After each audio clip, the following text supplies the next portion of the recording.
So now I want to do another japa session, and what we just did now is fundamental to any kind of japa we chant. So I want to do another one. And this is going to be really important for us. When we say, Krishna, please engage me in your service, when we're chanting, or when we feel that, or when we're conscious that that's what the Maha Mantra means, and we're chanting in that mood, what I'd like you to know or understand is we're not just praying for service, we're not even just praying for pure devotional service, we are praying to realize that we are servants. And you might think, I know I'm a servant, so why would I pray to realize I'm a servant? I already know. We know in our head. Have you ever thought about doing something for your personal enjoyment that was not devotional service? Has that ever happened to you? Okay, the real question is, has it ever not happened to you like 1,000,000 times a day? What's happening if I think, oh, that'd be nice, I like that. What's happening? What's actually happening fundamentally is at that moment I forgot I was a servant of Krishna. My identity as a servant became covered, and I thought I could enjoy that. Because if my identity is I'm a servant, I would never think of, let me have that, I want that, that'll be good. Right? Because if I'm a servant, then everything I have and want is for him. Yes? So the bhav, the emotion, the identity of servant is one of the meanings of this prayer, Krishna, please engage me in your service. It's the whole problem of material existence is we think we're something other than a servant. Some kind of master, little God, little controller, little enjoyer. And pure devotional service is Krishna's God, I'm not. He's the enjoyer, I'm not. And so we may understand in our head, yes, I'm servant. But practically, do we have the ego of a servant all the time? Do we? Do we ever have the ego of enjoyer? Every time we think of sense gratification, we have forgotten, I'm servant. You say, no, I didn't forget, I know the shloka, Jivera Surup Hoy Nit. I didn't forget that shloka. You actually forgot as an identity that you're a servant at that moment if you thought of enjoying something independent of Krishna. So, let us pray now. Oh, well, maybe before we pray, all the ramifications of the problems of material existence are byproducts of not realizing I'm a servant. That's where all the problems come from. The body we have, and all the material attachments and everything that is blocking us on our spiritual progress is a consequence of thinking anything but I am servant. We should say feeling, identifying with something other than I am servant.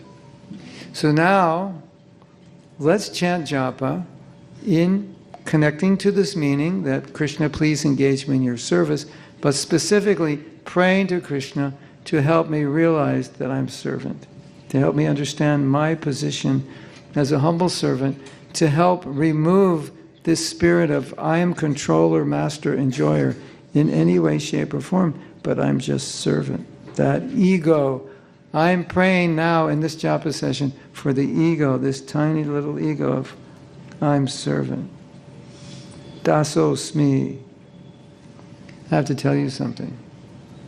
Why this is so important. You know, that's what Bhakti Siddhanta used to say, Dasosmi, when his disciples would pay obeisance. Did you know that? Dasosmi, Bengali, right? Bengali. Daso, I am your das. Asmi, Dasosmi, I am your servant. he said something amazing. Would you like to hear it? This is so amazing, you could faint. So just tell the person next to you, if I faint, catch me.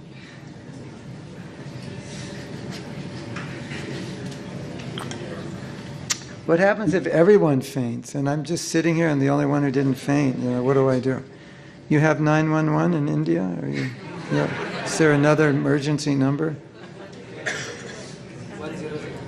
100. Give me my phone, just in case. I hope you appreciate it as much as I appreciate it.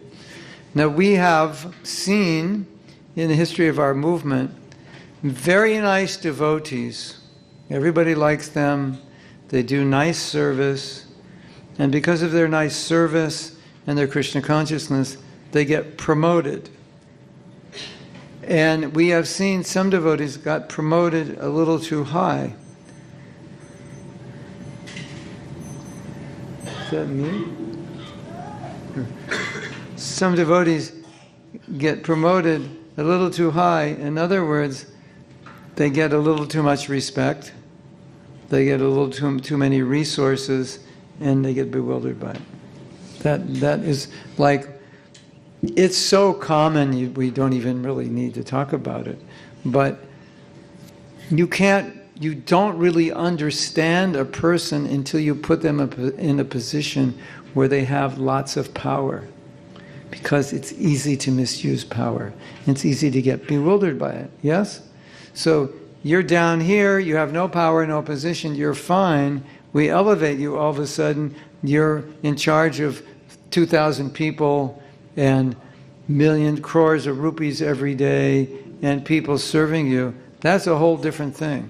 It's very easy to get bewildered. So it is said you can't really understand the greatness of a person until you give them power and see how they use that or misuse that power. So this is what Srila Bhaktisiddhanta said. Well, let me just say one thing. Let me be detailed about it. Some of our leaders, especially our gurus, they had wealth, they had fame, they had resources, and they couldn't handle it. They weren't advanced enough, and they got bewildered by it, misused it, and so forth. So Bhaktisiddhanta Saraswati Thakur said something beautiful. You want to hear it? No. Yeah. He said, if I realize that I'm a servant of Krishna, this is not if I understand. If I realize that I'm a servant of Krishna, no amount of wealth, no amount of fame, no amount of followers, no amount of resources can ever budge me from that realization that I am just an insignificant servant of Krishna. What is he saying? He's saying, when you realize, you get rid of that ego, that there's any sense of I'm enjoyer or controller or master. When you get rid of that ego, you could be given the whole world and you'll still feel like an insignificant servant. Isn't that amazing? But you can't get bewildered. He said, because nothing would ever budge you from that ego of I'm servant. It doesn't matter what happens. Could we get budged from the ego of I'm insignificant servant? It's possible, right? And therefore, in the Christian world, they developed this concept that when you become a leader, you become a bigger servant. The bigger the leader, the more you're a servant, because there's more people to serve. Rather than there's more people below you, there's more people above you. Right? Sometimes we think, I want to be a leader because then I can control people. So I'm hoping someday I'll start my own temple and become temple president. Or someday I'll become guru. And then I'll have people I can control. You give a pure devotee 1 billion disciples and 1 billion rupees every second. Nothing. Not bewildered. Because he cannot forget, I am a little humble servant. It doesn't matter. You give him anything, it doesn't matter. So this is what we're praying for. We're going to pray during this japa session, Krishna, please help me realize that I am an insignificant servant. This is my eternal constitutional position. I'm not master, controller, enjoyer. I'm simply servant. Now, I know this scares some of you, because if you think of it materially, you're thinking, well, that's a bad deal. After I rise to the top, I'm still only nothing. And my whole goal was to get to the top so I could enjoy being something, right? That's the material side, right? And so we're thinking, if we think of servant in a material way, we'll think, I don't really want to be an insignificant servant. That doesn't sound like fun at all. I want to be the CEO of Google. And you have Google here in Pune? Yeah, I want to be the CEO of Google in Pune. I want to get on all the best, podcasts. I want to give a TEDx talk. That's what I want to be. I don't want to be like an insignificant servant. That's horrible. They'll probably make me clean the toilet if I have to do that. Right? That's the material thinking. But the spiritual thinking is, that's my aspiration, because I know that's my eternal position. So that is self-realization. And pure devotional service cannot be had without this bhav, without this identity. And that's why we want it so much. So that's the prayer, that's the mood. So let's see if we can enter that mood while we're chanting and just be praying, understanding when we say, Krishna, please engage me in your service, the fundamental aspect of that prayer is help me realize the ego of servant, not the ego of master and enjoyer and controller. Okay? So I was thinking we could meditate on this and chant like 40 or 50 rounds, and we'll just cancel breakfast. Is that okay? Prabhu, I'm a servant, but not that much a servant. All right. I'm not going to tell you how long we're going to chant. And don't worry about it, because if you just get absorbed in praying to be a servant, you're going to have a big realization that you need to pray for this realization, like all the time, constantly, kirtaniya siddhahari, because I don't realize this. I'm even resistant to it. And so it's very easy to chant in this mood, because we need this, and we just need to ask Krishna for this. Okay? Maybe not 40, maybe 35. Is that okay? 39 and a half? Okay. Will Krishna accept me as a servant when I have the ego of servant? Yes. Of course, he accepts our service now. But full acceptance comes when I fully realize I'm a servant. And it's so interesting. Every problem that we have materially is connected to that ego that I'm master, enjoyer, and controller. So every problem would be solved. Or we say we wouldn't have the problem in the first place if we knew we were a servant. Right? So it's an interesting equation, that every attachment we have is because I think I'm enjoyer in some way. Every lust, anger, greed, envy would be dissolved if I had the pure ego of servant. And that's the goal, because prema means I'm insignificant servant of Krishna. That's the full manifestation of that realization happens at prema. And so our goal is to get to prema, and therefore on the path, when we're chanting, we can pray for those things that would give us prema or lead us on the path, or pray to rid ourselves of those things that get in the way of prema, right? Which is Krishna, smash this false ego. With every mantra, destroy it, pulverize it, grind it. You can pray like that. Chisel my ego, it's so big. And when you chant like this, the beautiful thing about it is you realize how big the ego is and how much chanting it's going to take to bring it to its eternal constitutional position. And it makes it easier to chant. Because after you finish your 16 rounds, you will realize my ego is still pretty big. I think I need to keep chanting. And so this idea of Kirtaniya Sadahari comes from this mood that I don't have full realization that I'm a servant of Krishna. I don't have prema. I need to keep chanting. Of course, when you have prema, you'll also want to chant all day because of taste. But now the desire to chant all day can come from just knowing that I need it, right? And that's why I was saying earlier, can we really afford to chant bad japa, considering how much we need it? You know, right?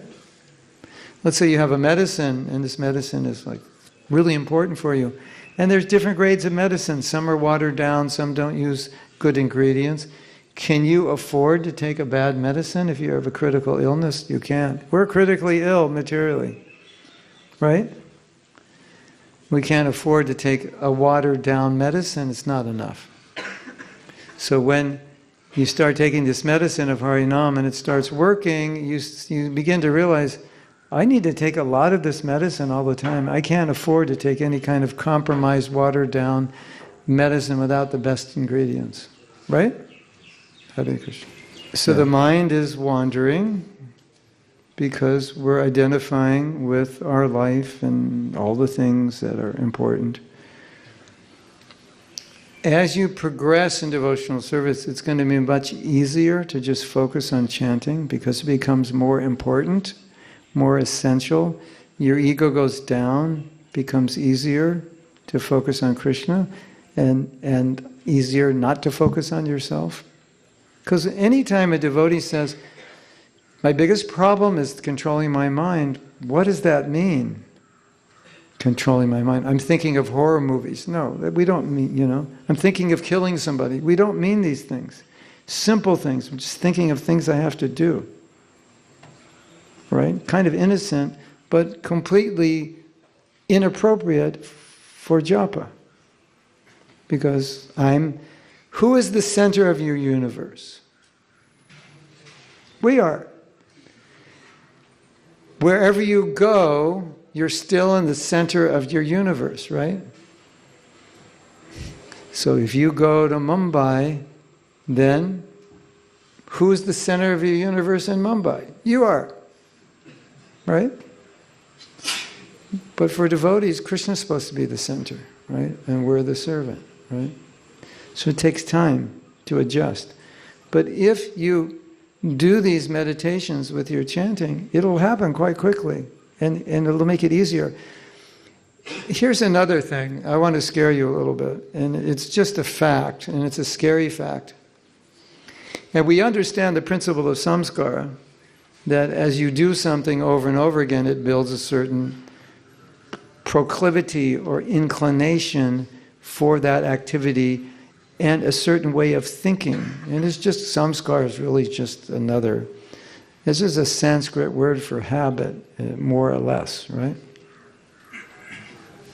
So the more you do something, the more it becomes unconscious. So you can do it unconsciously. And that's what they call unconscious competence. If you drive a car, you don't really have to think much how to drive it. But you had to think about how to drive it when you were learning. But after a while, because you're doing it every day, you can drive it unconsciously. And sometimes you can drive your car to work and not even notice that you drove it. Did that ever happen? Like, how did I get here? Because it's unconscious. Well, I don't know about here, but in the West, you have big, wide open roads, and it's really easy to just forget that you're driving, and you arrive there, and you're like, how did I get here? So, there's good news and there's bad news, and this is really important. If I am trying to improve my japa, doing what we're teaching here or what any other way that you can do to learn or realize how to improve your japa, and you do it every day, you're going to start to develop a habit. And good japa is going to become your habit, and it's going to become normal. Wouldn't that be good? Wouldn't it be good that you've developed such good japa habits that you actually don't know how to chant bad japa? Because it's like, for example,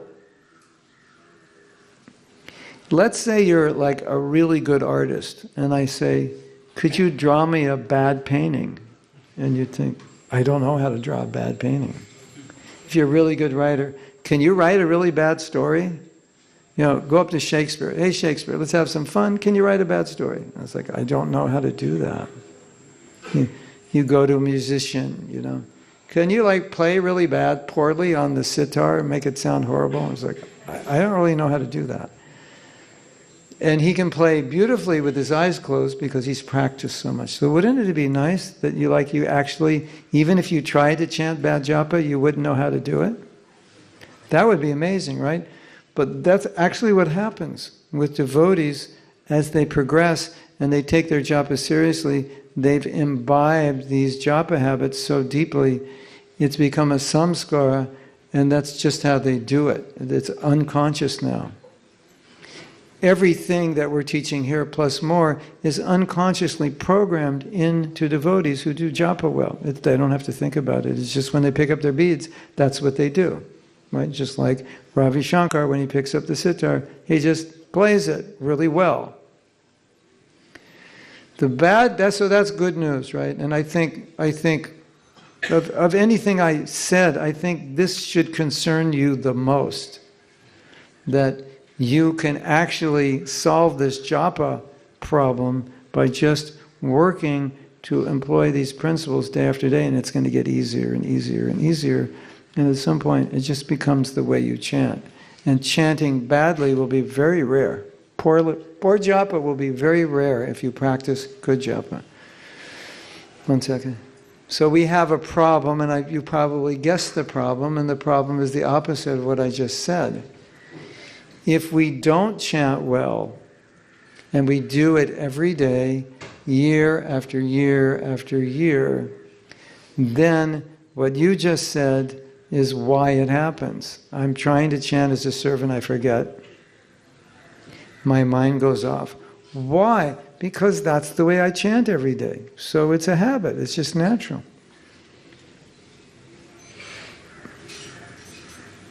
So, can I scare you? Every bad round has programmed you to chant another bad round. Every good round has programmed you to chant another good round. If that doesn't shake you up, I give up. I retire. That should be like, oh my God, that is so true. I should be frightened of chanting bad rounds because, you know, for example, the procrastinator, I'll do it tomorrow. Does tomorrow ever come? No, tomorrow is eternal, right? What is the problem with the procrastinator? It always seems easier tomorrow, right? Chanting good japa is difficult. I'll start tomorrow. Here's the problem. It's actually harder tomorrow because you just went another day of creating improper samskaras. So every time you say you think it's going to be easier tomorrow, you're fooling yourself. Because why would it be easier a day after you do it wrong?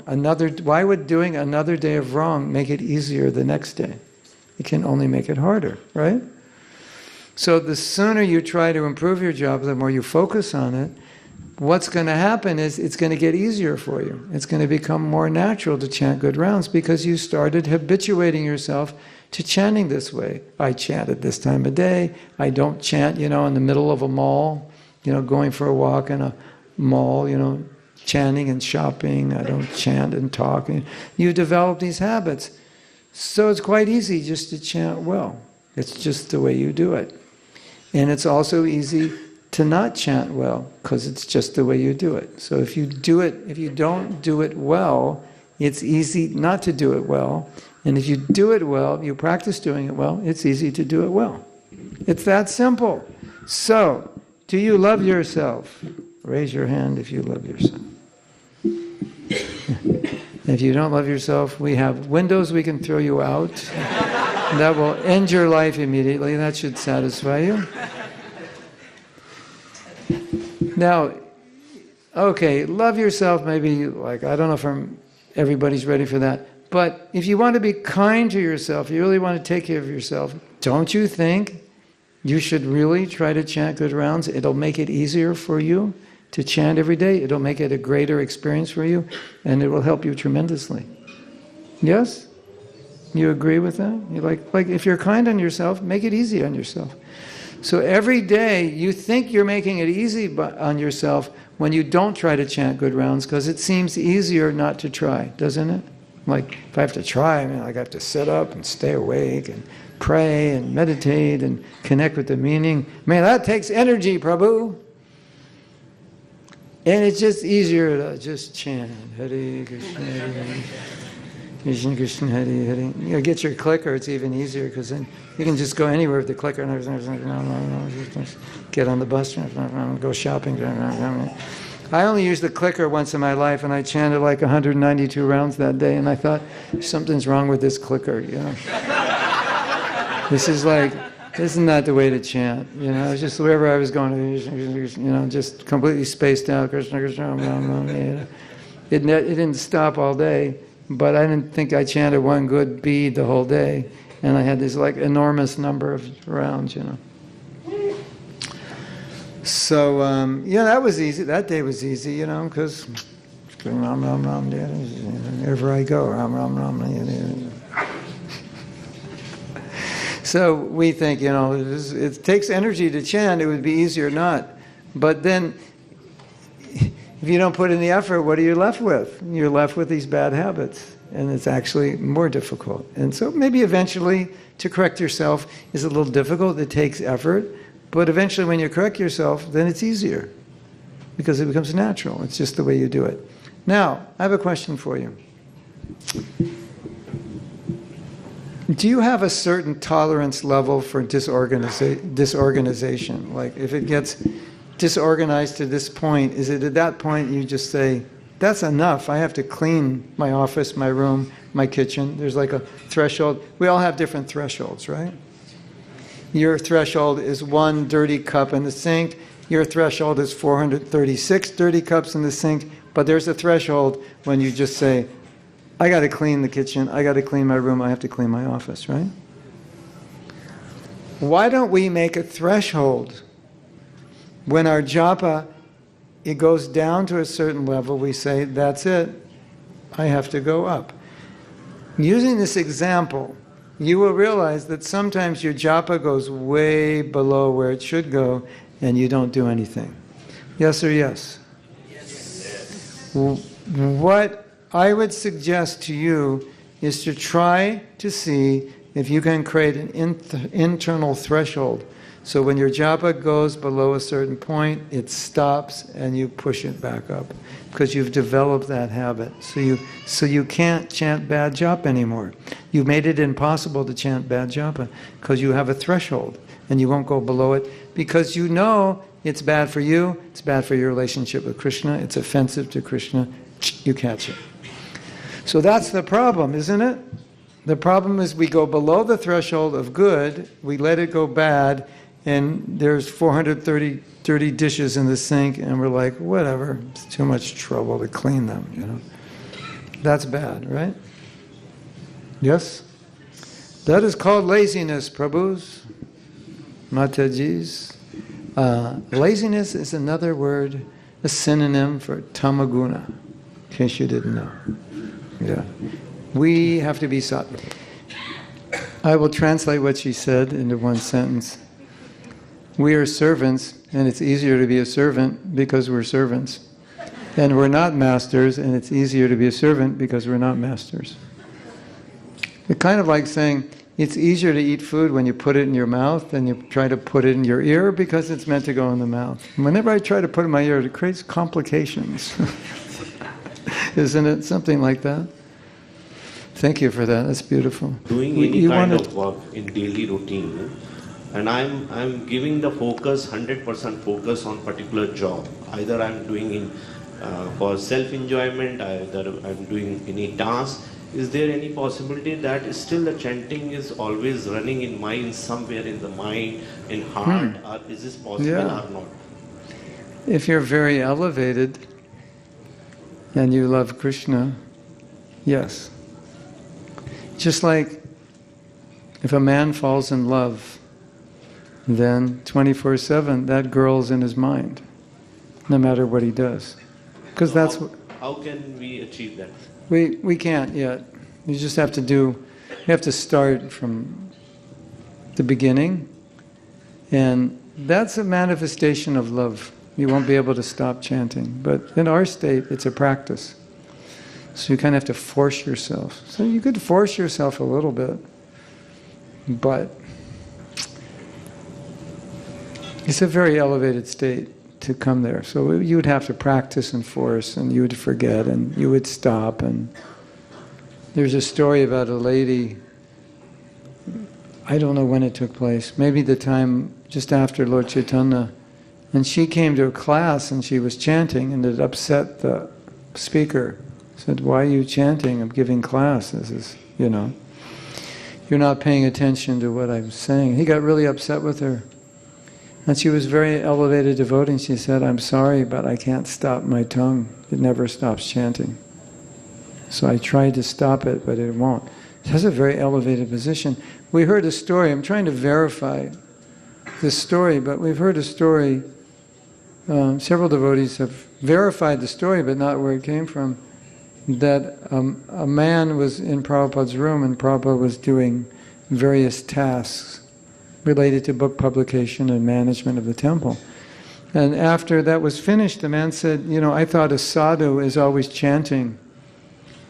And Prabhupada said, come up to my desk, put your ear on my back. And the man heard, "Hare Krishna, Krishna Krishna, Hare Hare, Hare Ram, Ram Ram, Hare Hare." Now you could go around the temple and put your ear on everyone's back and see what you hear. Probably just boom, boom, boom, boom. So I don't know how many people on the planet you would hear the Maha Mantra, but that's an elevated state. So whatever you would like to achieve in bhakti, you will achieve it, but you have to start from the beginning.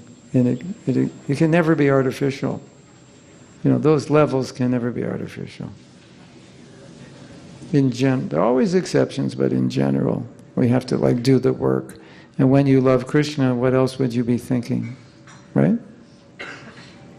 It's so interesting, because if you study love in this world, it has all the same symptoms of love of Krishna, where when a boy and girl fall in love, all they do is think about one another and think about the name, Oh, Priyanka, Priyanka, Priyanka. Anka, Anka, Priya, Priya.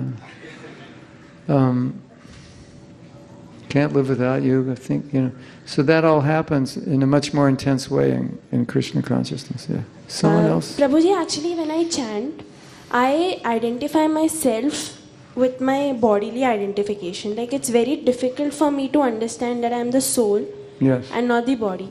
Yes. So what can I do for it? Get up early in the morning,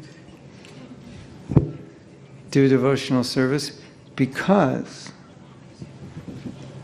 I'll tell you a story first. Who wants to hear a story? It's like a similar dilemma. This story deals with a similar dilemma. And one devotee was asking Prabhupada, if I go out on book distribution every day, and he was doing that, will I become self-realized? And Prabhupada said, he turned it around, he said, well, how could you go out every day if you're not self-realized? And he wasn't feeling self-realized, but what did Prabhupada mean? He meant, if you solely identify with your body, you wouldn't go out on Sankirtan. So you're sitting in here learning about japa. If you solely identified with your body, you'd be out at the mall buying something, or going to a movie, or whatever, going to a restaurant. So we identify with the body, but at the same time, we identify with the soul in relation to service. So I was saying get up early like that, because why would you get up early if you're the body? You get up late. It's Saturday. You don't have to do anything. Okay, I get to sleep late. but because you're a devotee, you get up early because you realize you're not the body. Even though you don't think you realize you're not the body, you do realize you're not the body because you're doing devotional service, which is only what you would do if you realize you're not the body. So maybe it's not so much I realize I'm not the body, but I realize that I'm the soul as a servant of Krishna. So that way, it's not as bad as you think, right? And